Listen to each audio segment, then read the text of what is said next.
Good afternoon, all.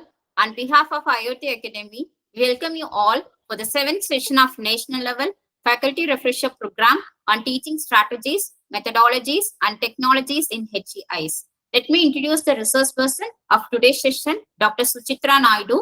Dr. Suchitra is currently working as a Dean, Academics, and Associate Professor in Department of Biotechnology, Loyola Academy, Hyderabad, Telangana. Her academic qualifications include BSc, MSc, B.Ed, and PhD in Biotechnology. She is the recipient of 5 gold medals in MSc, International Distinguished Teacher Award by International Institute of Organized Research, and Top Performing Mentor Award. She has to accredit 1 patent and 7 research publications in UGC CARE and 4 in Scopus Index journals. She has delivered numerous lectures on basics in plant biotechnology, food safety with respect to consumption, and future of food. She has also completed numerous research projects. With this, we hand over the session to Dr. Suchitra Naidu. Ma'am, please. Thank you, ma'am. Thank you so much. I thank IOT Academy for inviting me to throw some light on effective student mentoring strategies. I would request you to kindly share my presentation. Is it visible, ma'am? Yeah, ma'am. It's visible. Thank you, ma'am. Right. So I hope we can start with it. So firstly, what exactly is mentoring? Mentoring is a reciprocal and collaborative relationship between 2 people with the goal of professional and personal development. It is paramount to student engagement and development opportunities. Mentor is usually an experienced individual who helps a student grow with the skills, make better decisions, and gain new perspectives on his or her life and career. Whereas mentee or protege, P-R-O-T-E-G-E, protege is a student. That is the terminology which we are using these days. And ma'am, so that was about what exactly is mentoring. Could you please go to the next slide? As you can see here, I've told you how exactly, in what all dimensions that a mentor can really support the mentee.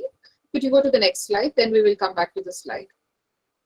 Yeah. Now, if you see, as per this National Bureau of Economic Research, the statistics speaks that the students who were mentored had more chance of sustenance in the college. They could continue for a longer time in the college. They could continue their 3 years of graduation or 4 years of graduation in the college and complete their course of study successfully, unlike others who were not mentored. Okay, now with this new education policy, NEP 2020, wherein the students are given the facility of multiple entry and exit, the students who perceive that the college cares about their career prospects and their future are more likely to retain with the college longer. So they feel that they are cared for here, and the student will feel like continuing his journey with us in the college when we mentor them.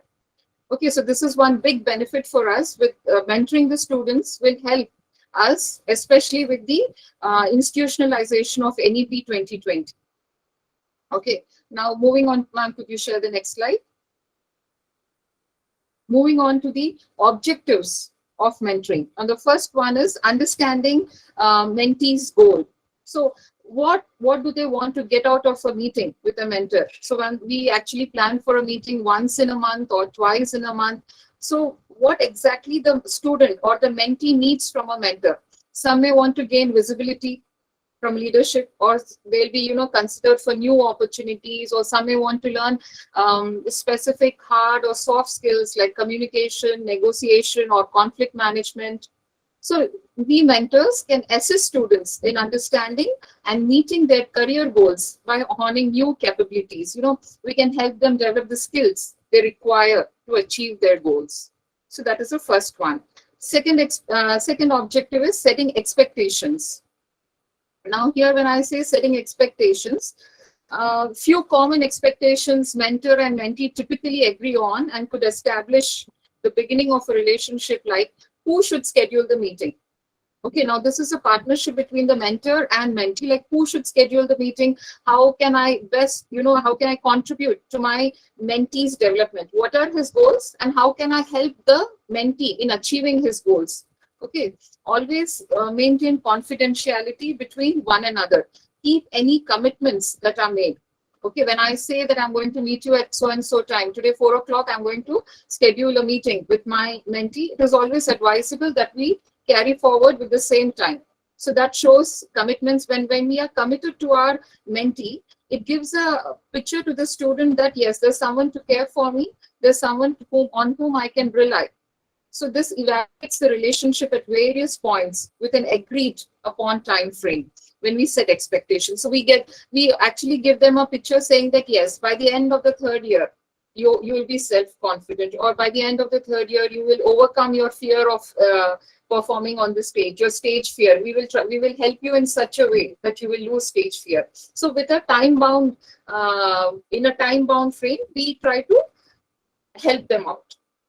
Next one is honor your commitment. Okay, so when I say here honor your commitment, I'm not saying that we are supposed to be on 24/7 at the service of mentee, but definitely whatever time that we uh, give to meet the mentee, we have to be available at that time. For instance, if the mentee, if our students wants to participate in an elocution competition, okay, or a student wants to face an interview, there's in the final year the student has to give his interview, okay, which is organized by the placement cell. So at that time we could conduct a dry run, or we could give him some tips how he can face the interview.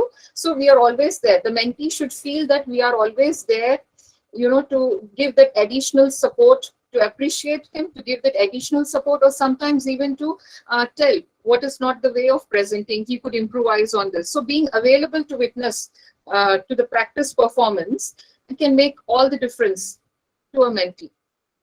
Okay, coming to the next one, being objective. Okay, so be objective. Mentees, they need space to talk things out and self-reflect. It isn't helpful to moralize or give lecture or preach to your mentee. In fact, doing so can jeopardize the effectiveness of the mentoring relationship between the mentee, maybe more reticent to share their thoughts and dilemmas. So no, their values and goals aren't the same as ours. How we think, it is not mandatory that a student also thinks in the same way. So it's best to meet them where they are. Rather than we imposing our opinions on them, let's be very objective in dealing with our mentee. Let us first understand what he wants and then try to put our idea in his method so that he feels quite comfortable in talking to us, instead of we giving them lectures or preaching about what we have to do, all the good things, value. Those things are easily available on the net also, or even on any other social media platform also. Then he can directly approach, take advice from such sites. But what is the use of having a mentor here is trying to understand how the student feels and then trying to get our point through his feeling. Okay, that is the main concept here of being objective. Then hold your mentee accountable. So accountability here, when I say accountability, means, holding someone responsible for their actions, behaviors, performance, or decisions. So it's often associated sometimes with negative consequences, which can create fear and anxiety in the student. Now here, what we can do is, the key to introduce a healthy mindset around accountability is to empower your mentee to set their intentions and decide on the responsibilities they want to take on. So they should be clear about their intention and what kind of responsibility they are ready to take on for the present moment. Then we can help them to review and reflect on the outcomes with curiosity and a desire to learn, rather than fearing with what will happen if the result is different from what they have intended. Okay, so first of all, we have to ask them to, they have to tell us clearly what they want to do in the near future. And then we will try to help them in accomplishing it. We will see that they don't get scared, like what if the result goes wrong? What if it doesn't happen the way they have planned? So let's make them well prepared. Okay, so that's about holding your mentee accountable. Next slide, please. Now coming to the benefits of mentoring. Okay, so moving on to the benefits of mentoring, the first one, if you're into a mentoring program, as I told you before also, it is actually not mandatory, but right now with the institutionalization of National Education Policy 2020, the government wants every higher educational institution to make mentoring mandatory for every student. Normally, what happens in some higher educational institutions, all the students have to be mentored. That is the policy of some of the higher educational institutions. Whereas some higher educational institutions feel that it's up to the student. Whichever student wants to go for mentoring, they can enroll themselves in the mentoring program. So it's not mandatory. But right now, as you can see it even on the UGC website, mentoring is also given to the new joinees, to the new teachers who come with less experience, who are directly out from the college and who have opted this teaching profession. Even in our UGC website, we have a booklet. We have an ebook which is displayed on the website, which guides us how we can mentor the student teachers.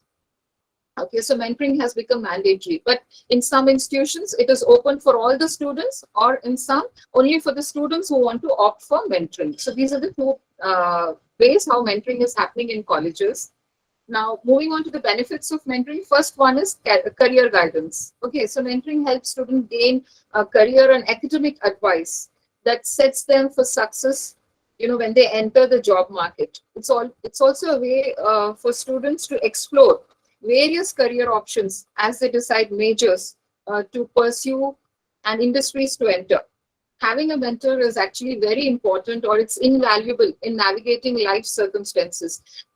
Mentees may have the goal of having someone they can go for advice and guidance for some tough questions like whether a career path is right for them. So in such, here comes the role of the mentor who can always guide them. No, depending upon their characteristics, depending upon their attention span, we can always guide them. This career is good for you, or this might be, you may not fare well in this career. If you happen to choose this career path, might be you may not fare well. So we can always guide them. Okay. So for mentees, from diverse backgrounds, having mentors that share their background is important in supporting their inclusion in various fields. Because as such, always a mentor is an experienced person, that's for sure. A mentor is always an experienced person. So out of his personal experiences, he can become a good guide to the mentee. So that's all about career guidance. Then boosting self-confidence of the mentee. So most of the times, for the student, because of the non-stop assignments that we give, tough exams and, studying and more studying, the college students can easily become overwhelmed. Sometimes, they get the feeling that there's this kind of self-doubt in them. So did I make a right choice? Or what if I should have gone to a college in the first place? Whether is it the right college that I have selected? Is it the right stream that I have opted? So they are always in that self-doubt. So here comes again the role of a mentor, where the mentoring relationship, it provides a safe space for the mentee to explore new ideas and grow without fear of judgment. Okay, we have to instill confidence in them in such a way that whatever decision they have taken is right. So in which way we are going to boost their self-confidence is, we have to allow them to embrace their vulnerabilities. Okay, their weaknesses. Okay, whatever comes to their mind, let them talk. You have to be mindful. Of course, you have to be mindful enough in talking, like without getting scared that what might be my idea is not accepted by the society. They shouldn't have an idea like that. Whatever they want to speak, it should be mindful speaking. They have to, put forth their ideas without getting scared that whether the society is going to accept it or no. So most of the time, how can we help them reach these places? By sharing our own stories and anecdotes in our sessions. When we are mentoring them in our sessions, let us share our own experiences and say that I stood for it. I thought the audience would not accept it, but somehow because of my mindful speaking, I could convince them and this concept was accepted. So always you can cite some examples in our mentoring sessions so that they get to know that yes, they, without getting scared, without having a second thought, they can put forth their idea. And sometimes, there is also something called power posing. So what exactly is this power posing? If at all people have the have some knowledge about TED Talks, there is Amy Cuddy's AMYCODDY, Amy Cuddy's TED Talks. Actually, he speaks a lot about power posing. It's been, if you see the statistics, this particular Amy Cuddy's TED Talk is viewed 53 million times. Okay, in the most watched out TED Talk, that he always speaks about power posing. So what exactly is power posing? Power posing is, wherein you tell how to talk positively. Uh, you give a feedback in such a way where the society, the person that we are speaking with, the person, even if it is a negative aspect, the statement that you use in putting forth your idea always leaves a lasting impression. It gives a positive feedback. Okay, now for instance, I normally say in power posing the normal sentences that we use, instead of saying sorry I couldn't do that, instead of that you could say thank you for having patience with me. That is one power posing statement. Means trying to put your negative thing also in a positive manner. And most importantly, what you also say, like whenever you're talking, lift your chin when you talk. When you're talking with your mentee, or when your mentee is talking with you, always advise him to lift your chin. Means to showcase that you're quite confident enough. Lift your chin when you're talking, or look straight into my eyes. Okay, even when they are not directly communicating with me. So these are some just that you can tell them. This is called power posing. Whatever negative things also that has happened, you can always put it in a statement which reflects positivity. That's called power posing. And then you can also offer them tips to use language that sounds confident. Mm, Most of the times try to use declarative sentences rather than using passive sentence. It is always good that we use declarative sentence. Okay, and the next one is building up moral support.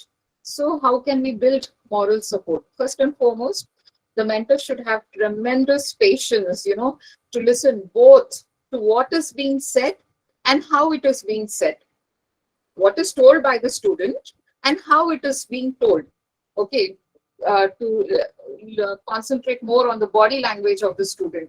How is the student telling you? What is the concept? What is the content that he is telling me, and how he is telling me? So that is very important for us. Once we are clear with this concept, then we can help them in standing beside them. You can stand by the mentee and support them appropriately once when you get to know that what is the content and how is he telling. Is he or she totally nervous? Is he mumbling or jumbling with words when he's telling? When he's mumbling or jumbling, it is an indication that the person is confused. The person really doesn't know what to do. Or sometimes you can see the person is simply crying.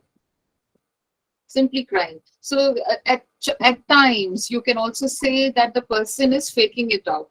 He is trying to cover the genuinity of the content by simply by crying by his tears, because people feel sympathetic and then they leave them. So it is very important for us to know the content and how the content is delivered to us, the body language of the individual when he is talking about the problem to us. So this will, when we connect, this is a method how we connect to our mentees. The mentee also will feel that they are cared.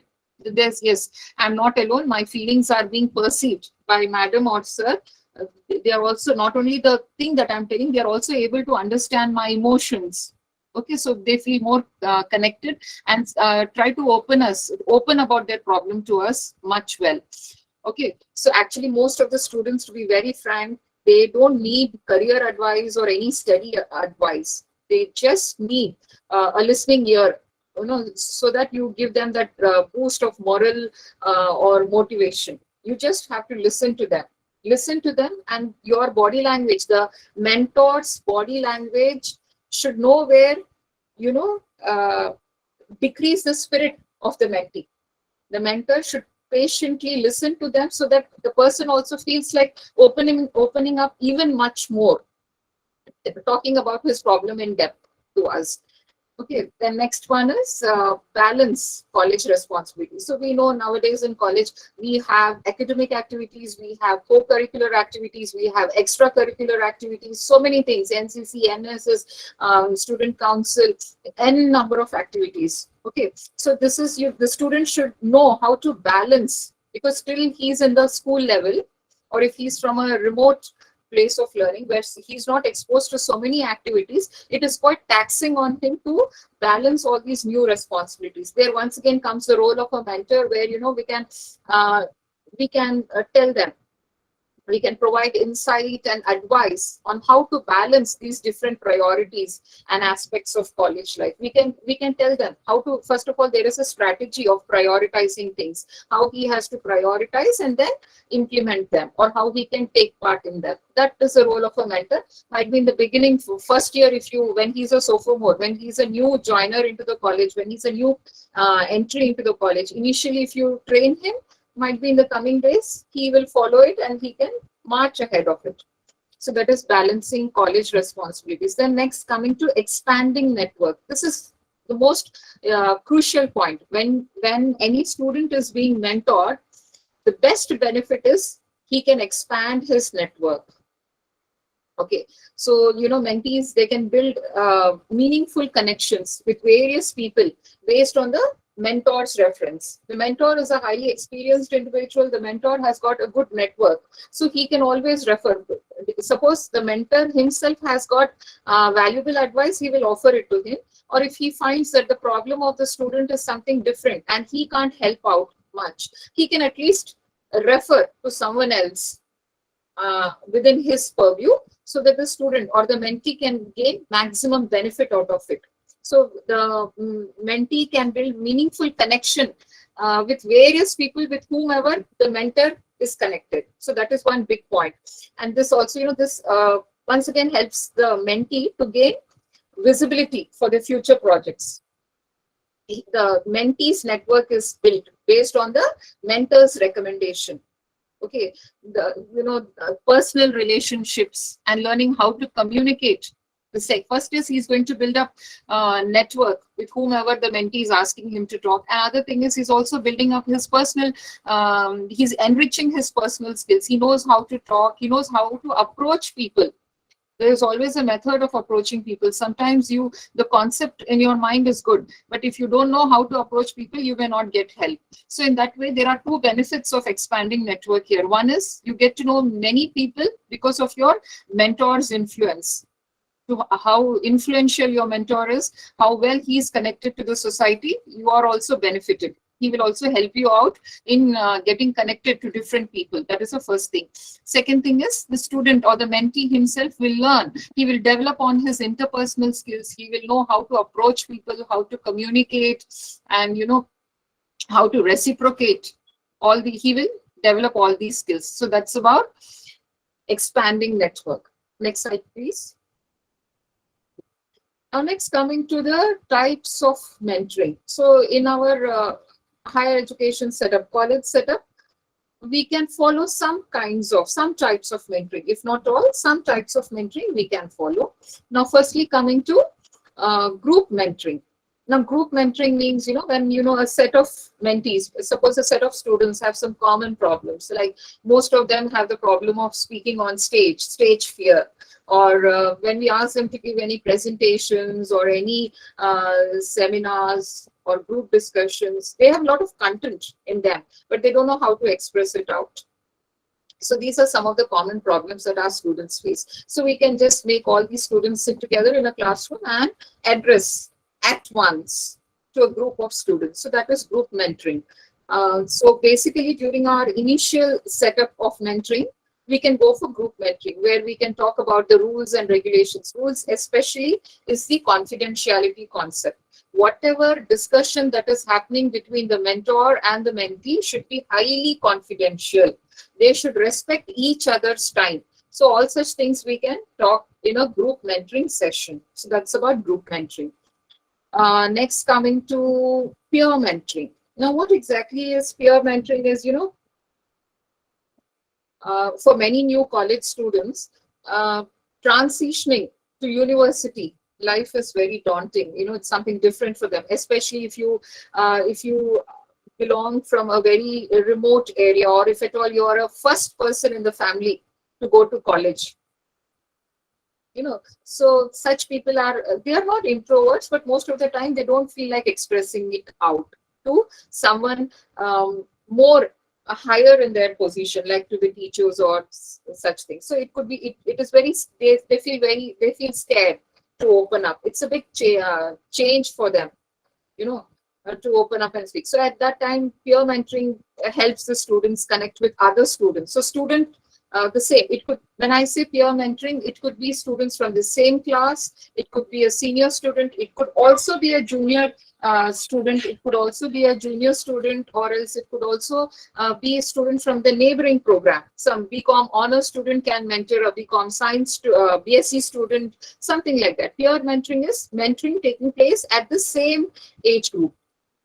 So peer mentoring, it helps students connect with other students, like they can help them feel more at home while in college. They can share their experiences and make them feel comfortable. This can again be done through support, guidance, and encouraging them to participate in activities or connect with other students. So we have our student council. So in the student council, many students are working together towards one motive. So here, peer mentoring plays a very important role.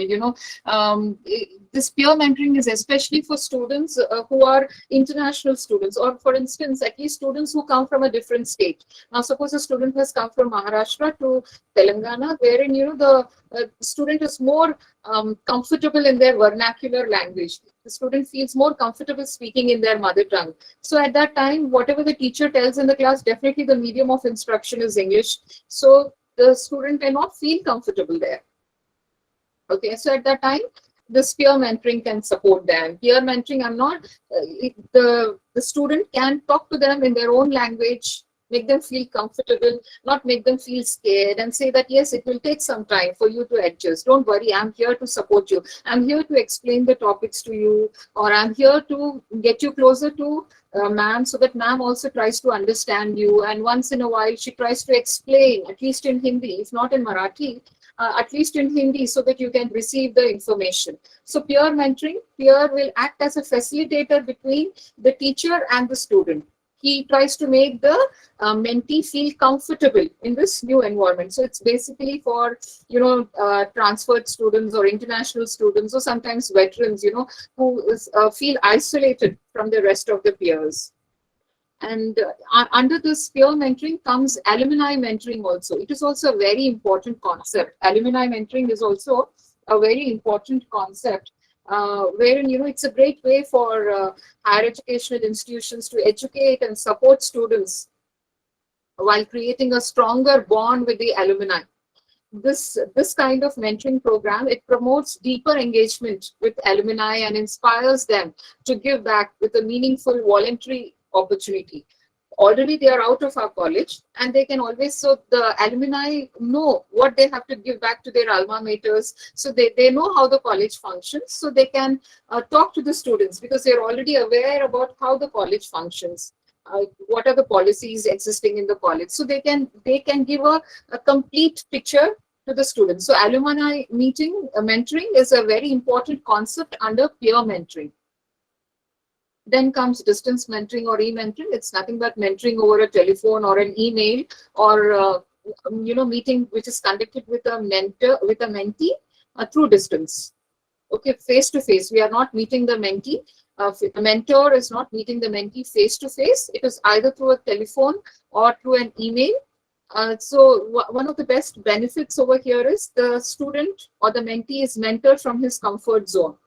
Okay, and also from experts in the world. Suppose he's choosing a mentor from some foreign university. So the mentee staying in India also can get idea about how the university functions there, what are the various programs happening there, or with his idea, he'll be mentored according to his needs. So distance or e-mentoring is also in high demand these days compared to this face-to-face mentoring. Distance or e-mentoring is in high demand because you can meet the expert mentor from anywhere on the globe. Okay. Next, coming to reverse mentoring. What exactly is reverse mentoring? This is actually the opposite form of traditional mentoring. Reverse mentoring is the opposite format of traditional mentoring, where the senior student is mentored by a junior student. Okay, a student of final year can be mentored by a first year student or a second year student. So you could imagine what are the benefits of such kind of reverse mentoring. Here, no, you get to know the generation gap. You can, the first year student has some basic idea, and the final year student who has already spent 3 years in the college has some idea. So when these two interact with each other, you can close all the generational gaps. You can improvise the system. It is already always for the improvement. You can always improvise the system. You can the junior can build a new learning culture in the college. A new learning environment can be framed in the college, and you can develop leadership skills. The junior will develop leadership skill when he is mentoring his senior, and uh, ideas can be shared. Sharing is given more preference rather than imposing my ideas. I can always discuss. I can share my perspective with my senior, and we support. This all helps in supporting inclusivity. Inclusivity in the sense, covering all grounds, irrespective of senior, junior, irrespective of uh, uh, science or arts or humanities or commerce, everything is common, everything on one platform, wherein you can easily discuss your ideas irrespective of all these barriers. So the takeaway message for reverse mentoring is, here the junior is mentoring the senior. It is opposite of traditional mentoring. The junior is mentoring the senior. So what are the benefits out of it is, you can discuss many new innovative ideas come into existence. The junior develops leadership skills and different, if at all there is any generational gap between the first year and the final year, also all those gaps can be closed.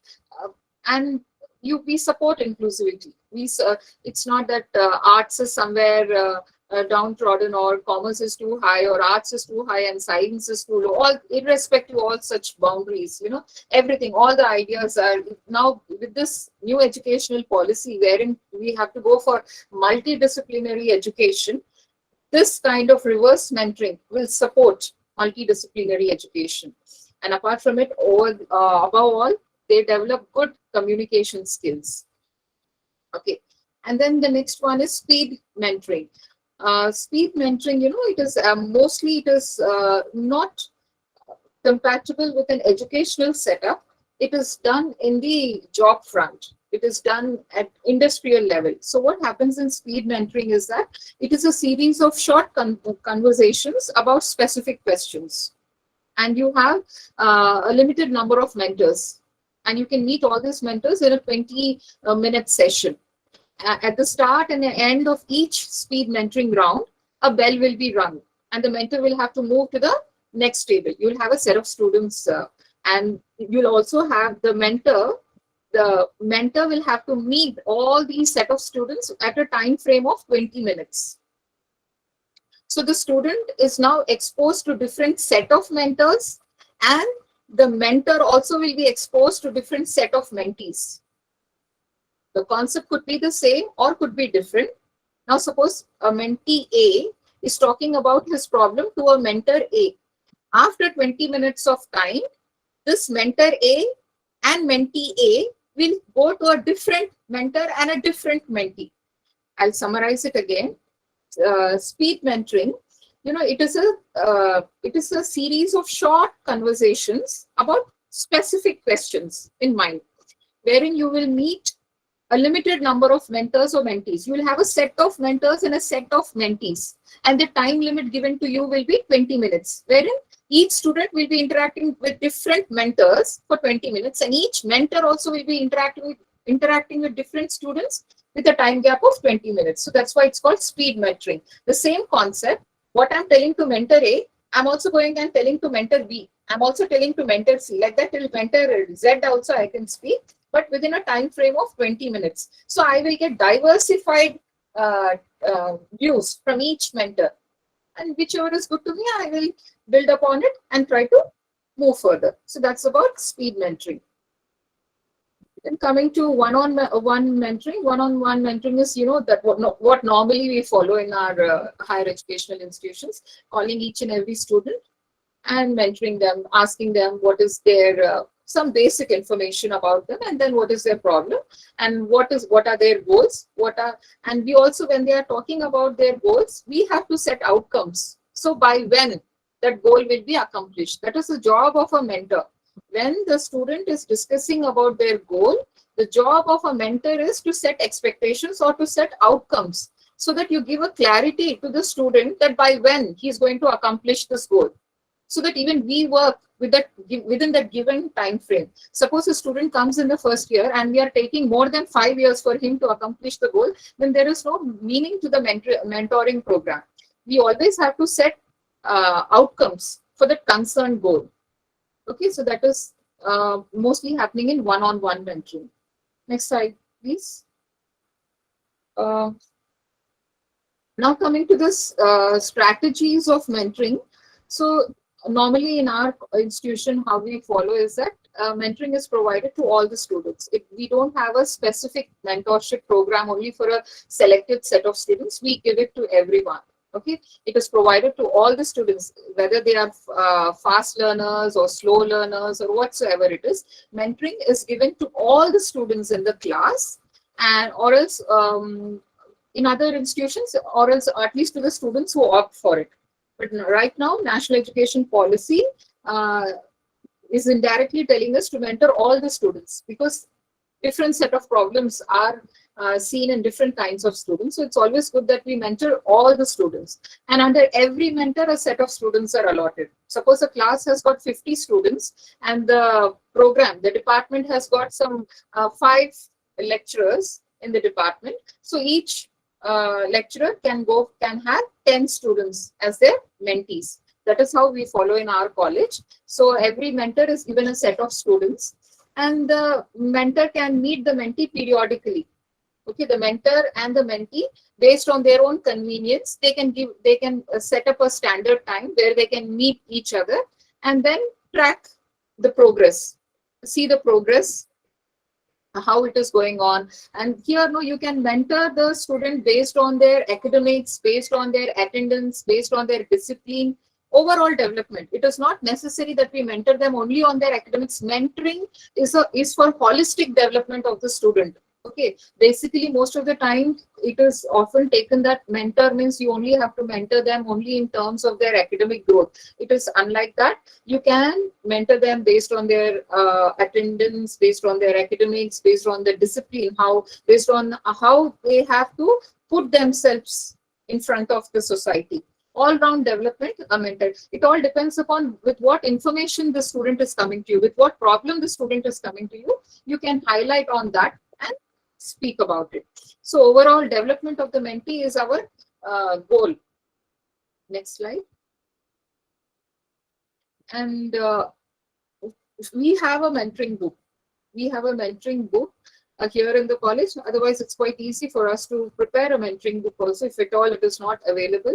A mentoring book is maintained, where all the details of the pro-teach or the mentee is recorded, so that the student also gets to know when he entered the college how he was, and during the tenure of this mentoring program how he has changed, what he was and how he has changed, how he has overcome his weaknesses, to what extent he has overcome his weaknesses, how he has improved over. In order to know that, we have this mentoring book. And any kind of complaint or compliment, the mentor should be very liberal in giving compliments, or even in tackling the complaints that are received from the other teachers in the department.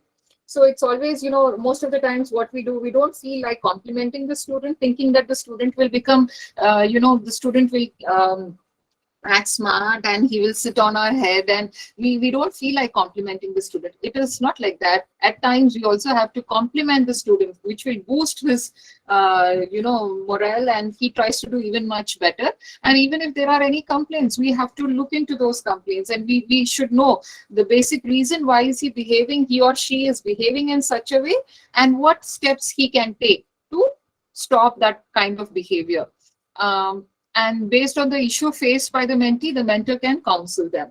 Okay, so the mentoring strategy is not same for all the 10 students who are under you, because in that, some students are very sensitive, some students are outspoken, some students, they don't open up at all. But repeatedly you keep asking them, then once, might be after 4 or 5 meetings, at the 6th meeting, the mentee will try to open up to an extent. Since the mentee should gain confidence in you, the mentee should feel that, yes, I can speak to her, or there is something that, she will really help me. He or she is going to help me. That kind of confidence the mentee should develop. Then only he or she will open up to us, and then we can put forth our idea. We can try to streamline their problems and try to change the individual. Next slide. Now coming to the characteristics of a mentor. So these are all, we have to have a lot of patience, because as I told you, in the first meeting, all students don't open up. And sometimes when they open up also, you have to read between the lines. What actually is their problem and how are they putting it forward? So sometimes some people can just fake it. So we have to know, no, this is not the problem. This is your problem. And you have to really read between the lines to understand their real problem. And you have to be empathetic. You have to feel, you have to put yourself in their shoes and understand, okay, is it, now suppose repeatedly you are just telling the student that you're absent for a long period of time, you're absent. The student is very well aware that he or she is absent for a long time. There is no point in again and again reminding the student that you're absent. No, you have to know this, what is the reason for his absence, and how we are going to tackle the problem. That is one-to-one mentoring again. So when you call them to you, you have to ask them, what is the reason for your absence? Are you not liking the classes that are being taught to you? Or is there something else more important than the class that I'm teaching to you? Do you feel that you can manage with the syllabus without attending the classes, just by, depending on the social media or anything? What exactly is your problem? Or is there any kind of problem from your seniors in the college? Is there any kind of ragging happening to you? So from all 360 degrees, we have to ask the student. And when the student opens up, we have to be empathetic enough. Most of the times we only think as we are. We look into the student's problem only from our mindset. Instead of that, we can be empathetic. We can put ourselves in their shoes and try to understand the problem, which can give wherein we can give a good decision to them. And always have a positive attitude. Positive attitude, by saying positive attitude, I mean to say that we always have to look for the betterment of the student, irrespective of what mischief the student has done or what drastic problem the student is facing with. We always have to get into such a way that the student is benefited, because they are the actual stakeholders for us in the institution. Only if the students are there in the institution, this faculty can survive. So at the end of the day, we have to deal the problem in such a situation that the student is benefited, and regularly take the feedback of how we are. Means, you have to ask the student, do you feel an improvement in yourself? Do you feel that the day one when you had approached me, what was your mindset? Now this is day 30th. So it's 1 month that every day on a regular basis I'm talking to you. So how do you feel? Try to take the feedback. Most of the times we don't take the feedback. We just keep on giving our own lectures, our own philosophies to them, and we don't take up whether the student really feels empowered by meeting us. So let's take the feedback, how the student is feeling after interacting with us, and let's invest some time.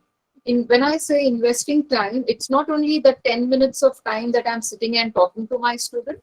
In fact, let me also, try to know about the student from various dimensions. Like, Does the student go to library? How is the student behaving with his peers? How is the student, does student spend time in the cafeteria? Does student spend time, how much time the student is spending on social media? I have to invest time on the student by knowing how he is. If I want to mentor a student, it is not practically by just the 10 minutes that he sits in front of me and whatever story that he narrates. Only with that I should not mentor. In fact, I have to do my background information, like whatever he has told, whether it is syncing with the way he's leading his life.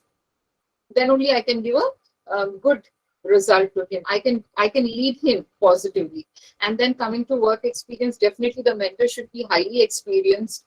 If not in teaching, at least in understanding life, understanding the student. The work experience counts a lot, because day in and day out, when we keep interacting with students, we get to know their mindset, and then only we can, out of experience only, rather than if I attend a mentoring course somewhere, technically might be I can receive a certificate, but I can make a difference in the student's life only with the experiences that I share with him. So work experience counts a lot. Next slide. Now, this is all about, evaluation of mentoring process. This is the most, sought out model of mentoring, model of evaluating the mentoring procedure. This is called Kirkpatrick model. This is a globally recognized method of evaluating the results of training. Normally, this is done when we are mentored professionally, when the professional bodies mentor us, like, wherein we teachers go for mentoring courses. There, when after we completing our mentoring program, the results are monitored by using this Kirkpatrick model. So this is a globally recognized method of evaluating the results. So now you can see here there are 4 levels. The first level 1 is a reaction level. Now here, the degree to which the mentees find the mentoring program. So is the mentoring program favorable to them? Is it engaging? Means, is the mentor and mentee involved in the process of discussion, and how far it is relevant to them? That is the first level. That is called the reaction level, wherein the mentee, that is a student, how he finds the mentoring program. Is the mentoring program favorable, engaging, and relevant to them? Then the next level is the learning level. Here, the degree to which the mentees, how they acquired the intended knowledge. Means whatever techniques I have told you, like I have told you how you can talk, this even a negative component can be put forth in a positive manner.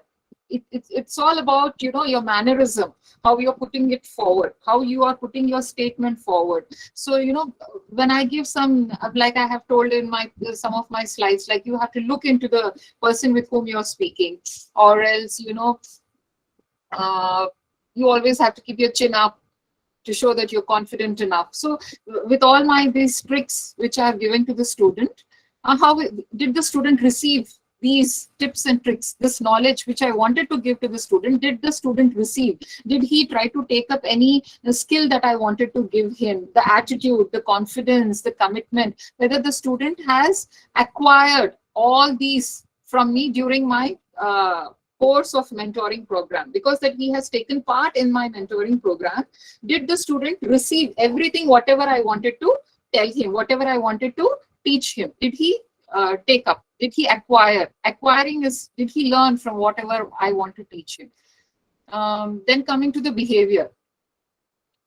So what, the degree to what the participants have applied, what they have learned during my mentoring program, and how they have applied it, and how it is creating a difference in them. What I have taught, how they have learned it, how they have acquired it, how they have implemented it, and what is the change that they are seeing. Like, for instance, you take, initially the student is very raw in their language. The student is from a village background, or, if not a village background also, if a student is from a, from a community or a locality, which is not that very civilized, which is not that very polished. So at that time, am I taking it for a long time? Okay, I'll just do it. So, the community of the student from where he belongs to, that always has an influence on his behavior. So if he was very raw, unpolished before, after my mentoring program, did he change his style of speaking? Did he become polite? Does he know how to modulate his tone? Because tone is very important. They all most of the time it's said that in an argument, the only thing that we have to control is our tone of voice, how we modulate our tone. So all these skills that I have taught to him, did it bring a change in his behavior? Okay, so we give a set of questions relating to all these 4 levels, which will help them in understanding whether this mentoring program was beneficial or no for the student. And the last one is result. The result is nothing but, the degree to which the targeted outcome occurs as a result of the mentoring program, and the support and accountability package means, whether the student can, just like the testimonial, the student can tell, okay, before joining the mentoring program, I was like this. And after joining the mentoring program, especially when sir or ma'am has told me, or he has enlightened me on how to handle this particular situation, how I have, means, we normally say, you don't have to react to every situation. You only have to respond. Most of us react, but you have to respond to situations. So this is something which we teach maximum in any mentoring program. So whether the student has changed himself from reaction to response, whether that has come in his dealings. So that is all about results. So this is a model which is taken up at the end, at the last day of the mentoring program, through a series of questionnaire, so that the student knows where he stands, knows whether he has benefited from the mentoring program. That's it. So I'm done with my presentation on this particular topic. It's all about, now the session is open for discussion. If anyone wants to ask me anything. The session is open for discussion now. You can unmute and interact with the resource person, or you can post your questions in the chat box also. Ma'am is here to help you. Thank you all. Thank you, ma'am. Thank you. Mentoring is something that we have to do it on, with full your heart and soul. We just can't do it just like that. We have to get ourselves involved in doing it.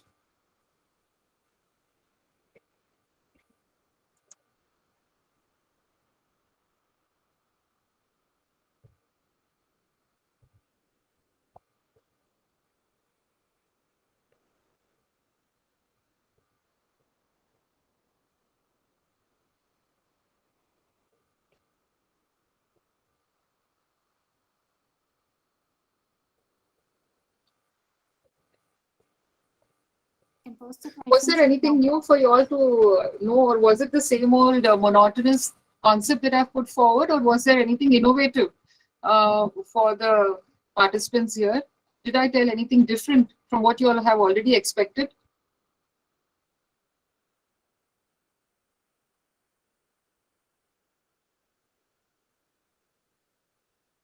I would like anyone to share about it. Was there anything innovative that I've told, or was it the same old monotonous thing?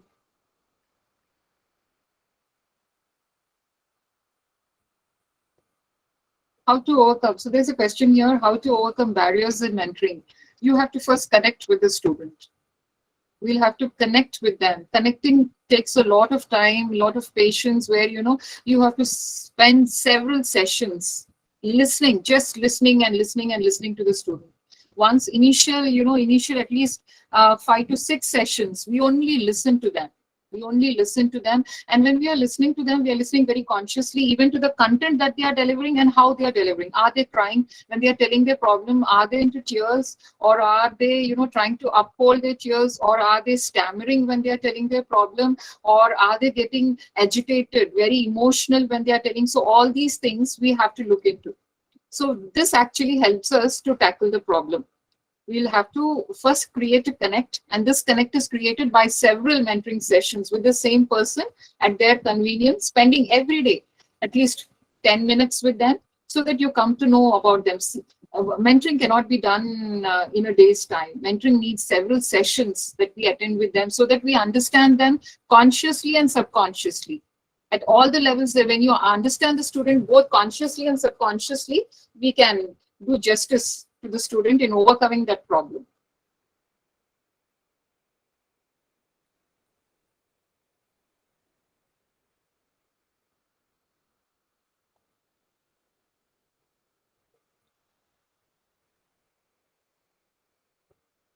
Any other questions?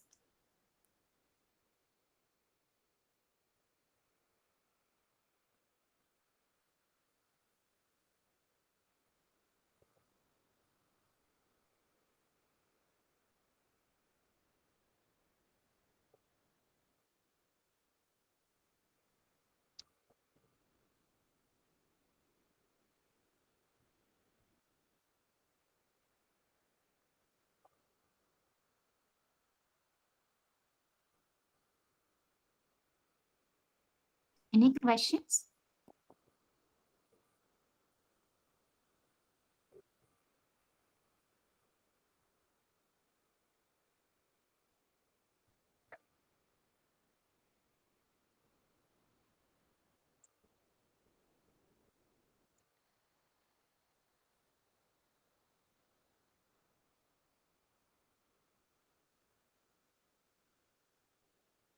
I hope we can wind up. If there are no more questions, Yes, ma'am. Shall we wind up? On behalf of IoT Academy, we thank Dr. Suchitra Naidu for the informative, enlightening, and enriching session, ma'am. We thank you once again for the amazing and informative presentation. And we thank you for enhancing your knowledge related to mentoring techniques with the commendable presentation, ma'am. It was a fruitful session. Thank you very much for your efforts, ma'am. thank you so much. Thank You're you. welcome, ma'am. Thank you very much for your efforts, ma'am. I thank all the participants who joined the session today. Kindly submit the feedback form using the link that has been posted in the chat box. Thank you all. Can I leave, ma'am? Yeah, there is one Can I question posted in chat box, ma'am. Can I read it? Yeah, What? what's the question? What if mentee is disinterested? What if mentee is disinterested? We are not forcing the mentors to come to us. Now, when when the higher education institutions tell that mentoring is mandatory for everyone, then this question arises that the mentee is disinterested. So we have to tackle them according to them. Okay, if they are disinterested, leave them for some days. Leave them. Don't bother to talk to them for some period of time. But at the end of the day, the student, when he sees us counseling other students, and when he notices that others are improving, he will very soon fall back into track. Might be first 2 sessions, he will act smart, he or she will act smart. The third session, the student will come back to you. It is the word of mouth, how the other students are reciprocating. The other students will definitely discuss, yeah, ma'am was good, she could understand my problem, or because she told me yesterday like this, I could change this particular thing in me. There will be discussion at student level that will bring a change in him. So we don't have to pamper that particular student and force him and make him sit. No, just leave him or her aside. Don't bother for the first few sessions. Automatically after 2 or 3 sessions, he or she will come, sit and tell his problem. He can also tell that, ma'am, I don't like to listen to advisors, I don't like this one-on-one mentoring sessions, what to do. You could say, okay, then what really interests you? What is that you like so much? So try to get the other way out of him. There is no person on the earth who will not love to first thing, he has to gain trust on us. Once when he gains trust on us, that same person who is not interested, one fine day he will be behind us to mentor him. So initially we don't have to pamper them or be behind them. Just leave them for a period of time. It is by word of mouth from his friends. He himself will come and sit in front of us and tell us, this is the problem that I'm feeling. I feel bored. I don't feel I don't feel like concentrating in the classes. He will come with such kind of things. Okay. This happens. This is a very common thing now. Because when mentoring is made mandatory for all the students, we have a set of students who think they are very smart and who feel that they are right at their own level. We don't have to bother for them. Just leave them aside for first few sessions. Let them come, simply sit and listen what we are talking to others. Okay, what we allow them to listen, let them listen. One fine day, they will come back on track. Thank you, ma'am. Thank you very much, ma'am. It was a fruitful session, ma'am. Thank you very much. Thank you, ma'am. Can we, ma'am? No, sure.